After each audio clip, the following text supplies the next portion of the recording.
Okay, starting with the fourth lecture. इसमें हम electrophoresis की बात करेंगे, जेल इलेक्ट्रोफोरेसिस की।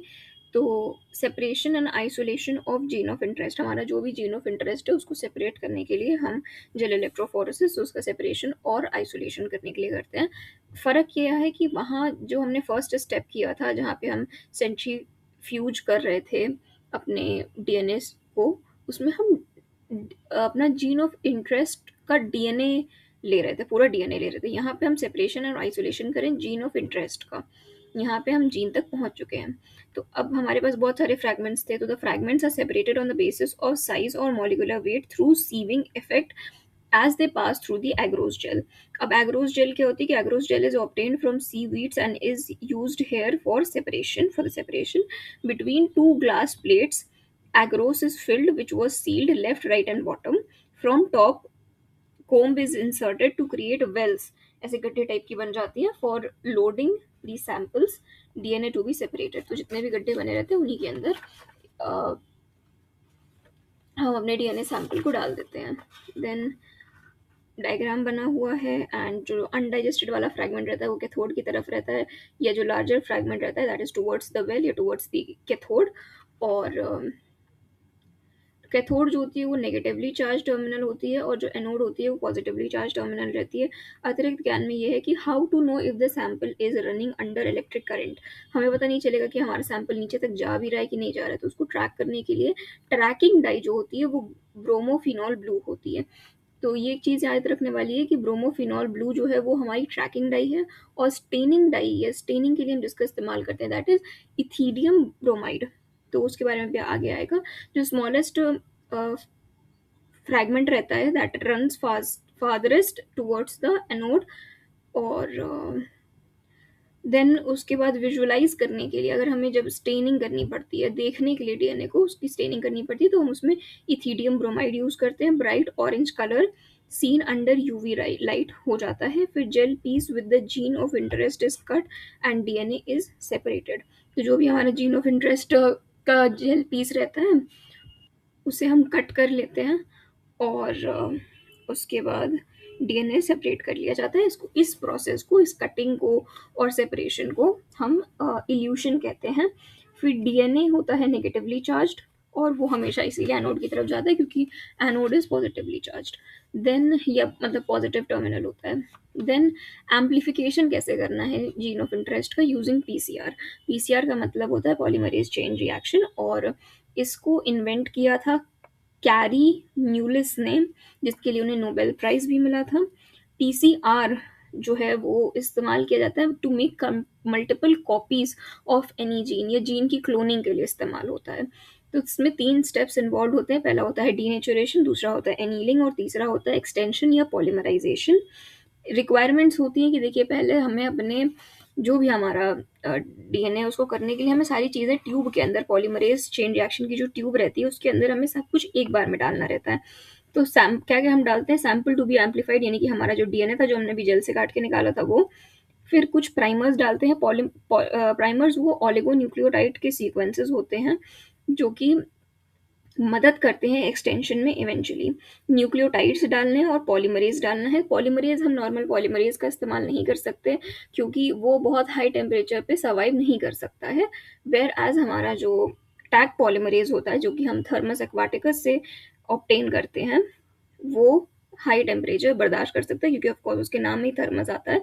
तो it is like kind of heat loving.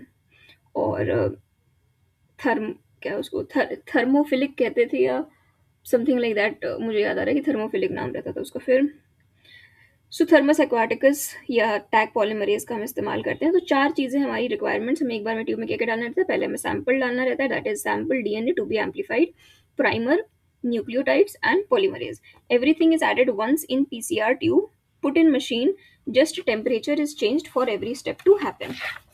Then पहला डायग्राम्स बने हुए हैं कि पहले वाले में डीनेचुरेशन होनी है, जो हमारी जो भी रीजन टू बी एम्पलीफाइड है उसकी डीनेचुरेशन होगी 90 टू 95 डिग्री सेल्सियस पे। यहाँ पर हाइड्रोजन बॉन्ड जो रहता है एक डीएनए में दोनों स्ट्रैंड्स के बीच में, वो अलग हो जाएगा और स्ट्रैंड्स दोनों अलग हो जाएंगी। फिर प्राइमर एनीलिंग, या एनीलिंग में क्या होता है कि 50 to 60 डिग्री सेल्सियस टेम्परेचर रखा जाता है, और primers are added that provide free 3-OH।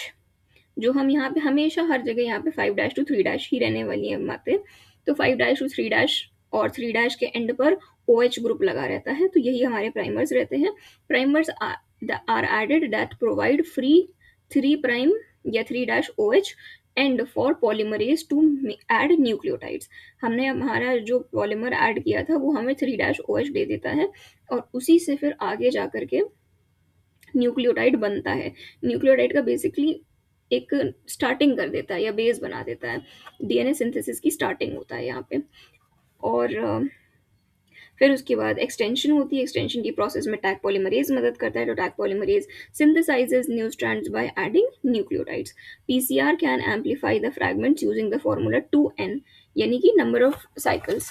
n जो है वो नंबर ऑफ साइकिल्स है, जैसे कि अगर हमने एक साइकिल चलाई तो 2 raised to the power 1, तो 2 ही स्ट्रैंड्स हमारी बनेंगी।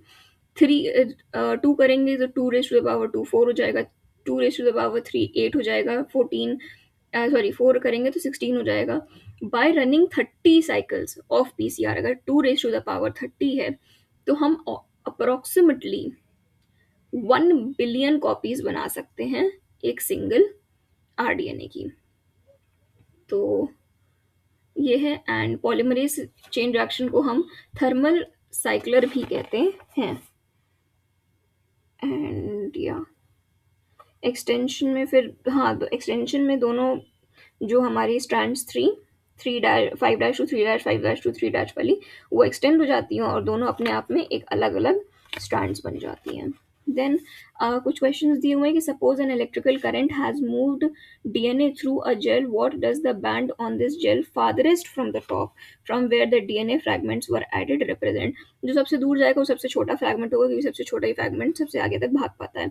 What is the main role of primers in PCR? To separate DNA strands, to start DNA synthesis, to provide energy, to cool the samples. तो टू स्टार्ट डीएनए सिंथेसिस की base से start करता है, starting कर देता है वो, बाकी का एक्सटेंशन की एक्सटेंशन स्टेज पर टैग पॉलीमरेज कर लेता है। देन एजर्शन में लिखा हुआ है कि restriction enzymes are use to cut DNA at specific sequences, तो ये तो सही बात है। फिर nucleases are use to join 2 DNA fragments together. Nucleases कभी जोड़ते नहीं है वो, बल्कि काटने का काम करते हैं। So as to R S falls, then DNA fragment separated on an agarose gel can be visualized after staining with। यहाँ पे हमसे स्टेनिंग डाई पूछा गया, ना कि ट्रैकिंग डाई। तो स्टेनिंग डाई का नाम है इथिडियम ब्रोमाइड, अगर ट्रैकिंग डाई पूछा होता तो ब्रोमोफिनॉल ब्लू होता। DNA moves towards dash during agarose gel electrophoresis. तो मूव टुवर्ड्स हमेशा एनोड होता है, एनोड की तरफ जाने की कोशिश करता है वो, और जैसे भी उसकी साइज रहती है उसी के हिसाब से आगे पीछे जैसे जहाँ तक भी पहुंच पाए। 3 स्टेप्स इन्वॉल्व इन पीसीआर। सब पहला स्टेप डीनेचुरेशन होता है, दूसरा एनीलिंग होता है, तीसरा एक्सटेंशन होता है, तो सी हमारा करेक्ट ऑप्शन होगा। तो ये था लेक्चर 4।